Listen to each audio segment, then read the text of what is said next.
Michael, you make that touchdown grab. Great throw by Joey, a nice read. Take us through that play because, you were lined up over there with Stroman, and you guys kind of forced the DBs to make some choices. Talk a little bit about what that play design was set up to do. Yes, sir. First off, all glory to my Lord and Savior, Jesus Christ. I wouldn't be here without him. But the play itself, the concept, I actually had an option route. I saw a safety in the middle of the field, so I just kept it straight, peeped my eyes early, was hoping Joey saw it too, and he did. Perfect ball. Protection was great. Stroman took the cornerback out of the play, and it all worked out. That's a really talented room that you're in there. Some guys who've really put up some numbers, some kind of household names within App Nation. You're a guy that comes in, you grind all the time, you're working your butt off. You were hurt in the off season. We were amazed you were running around kind of catching balls with one hand and a club on the other hand. But, talk about putting in that work and realizing the talent around you and then being able to have a day like today where you're targeted, where those guys got you open. Just like you said, the room's so talented, so they're always pushing me to get better. I mean, I can't compete with the athleticism of some of the guys like Stroman, for example, and Horn, But, they've never held it over my head, They're always pushing me. We're pushing each other, on and off the field. And, it's only helped me grow personally, picking up little things from people here and there, jump balls with Stro, route running with Deshaun Davis, all the above. So I think it just all builds on top of each other and helps all of us personally. Talk a little bit about Joey Aguilar. We're always entertained by Joey because he's just such a unique guy. What's he like in the huddle? What's he like on the field? He's just so laid back all the time. We wonder if his pulse rate ever really gets up. Is it the same when you guys are on the field? It's definitely the same. He's almost like never serious, which could be a bad thing, but I think with him, it helps everybody else loosen up, and it helps everybody just have fun out there, and play their best ability and not be stressed or worried. And it kind of goes along with what Coach Clark's been preaching recently, play like we're down 14. App State's at best when our back's against the wall and we're the underdogs. So I feel like Joey and Coach Clark build on top of each other and just helps everybody else out for sure. Hey, Michael, what's it like being a part of a wide receiver room where the quarterback's not fixated on one or two guys, that anybody could get the ball at any point in the game? It just helps me hold myself accountable. If I'm ever tired out there, I know that the ball could come to me. So I just got to, just do what I can do, stay strong out there. And if I'm tired, tap out, because obviously the room's so deep. We have so many people that can beat other teams on so many levels, so that helps too.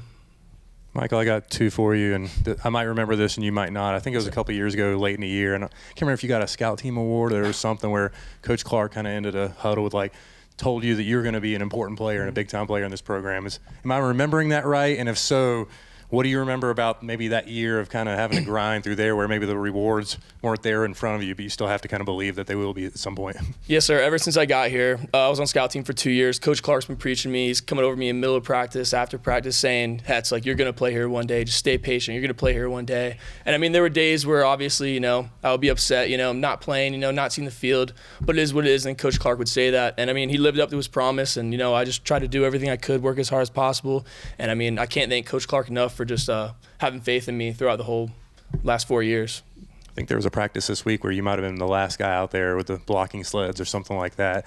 I assume that has to come from a real love of the game to kind of keep plugging away at stuff like that when nobody else is watching. Just can you kind of describe what motivates you to do those things and kind of inspires the passion you have for this game? Yes, sir. Ever since I was younger, my dad was my football coach, and he always preached to me, be the first one in, last one out. So I try and still do that. Obviously, it's tough sometimes with class and the workloads, but I try and do that. I try and just work on the little details of things, and do the best I can so I can be prepared whenever they call my number.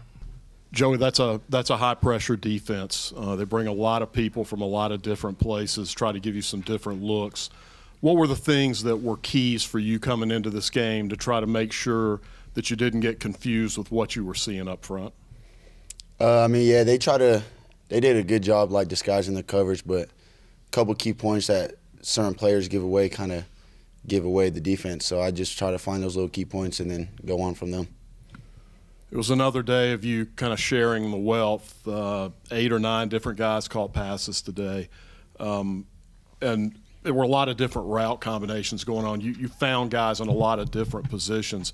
What was going on today with the way you and Coach Ponce set it up to here are the areas that are going to be clear for you against this defense? Yeah, watching film, they got a lot of open spaces where we can attack, and we know that they're a pressure defense, so we just plan to get the ball out quick and just give it to our guys in those open spaces. The play that got blown dead by the timeout, Anderson is kind of lined up in that wildcat. You're split out. He slings the lateral out to you, and they blow the whistle. Clearly, that was a play that was designed for the big strike. Was that one you were kind of anticipating, and was it pretty disappointing when they stopped the play on you? Yeah, kind of, but we'll get back to it. You guys, you go to Wyoming, and you're 0 for 4 in the red zone that night. I think by my count, you're somewhere around, I think, 17 touchdowns in the last 20 red zone opportunities. Talk a little bit about the emphasis of being more productive when you guys get in close. Yeah, just that Wyoming game, I mean, so in the red zone, it's mostly on me, just making my reads. So just had to get into film and see where I messed up and make my reads a little quicker and stuff like that to get our guys the ball. But, I mean, since then, we just had to be kind of more aggressive, and that's on my part. I mean, when the guys are open, I just got to get to them. So other than that, it's not really much to say about that.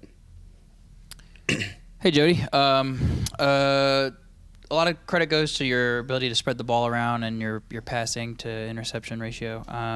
You had 10 carries tonight. Were you calling your number a lot in the huddle, or just had to tuck it and run on some of those plays? Nah, I just had to tuck it and run sometimes. I mean, sometimes defense makes a good play. You just got to make a play after that. So that was a point of emphasis coming into this year, that Coach Clark was very enthusiastic that basically anybody that could play the quarterback position was going to provide an extra dimension to this offense. Do you like it, or do you like to stay safe in the pocket? Nah, I like to run out there and make some plays. It's fun. And especially when you get a good play, you get to celebrate out there. So this is your first real rivalry game at App State. What was that like, and what was it like during the week and preparing and hearing Coach Clark talk about how important this game was? It was fun. I mean, we competed during the week, and we got some players from Marshall that transferred here, so it was a pretty personal game for them, and just hearing like the experience of how they basically want to beat them. So it was awesome. I mean, rivalry games are the best games. So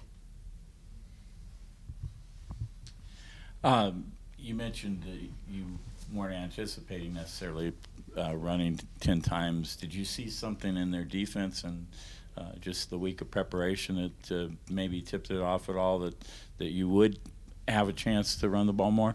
Yeah, I mean, their defense, they got back quick a lot. So obviously if we got routes going back and then they got 7, 8 guys dropping back, opens up the run. So obviously we try to pass first, but if the run's open, I mean, we're not going to not take it. So if it's there, we're going to take it.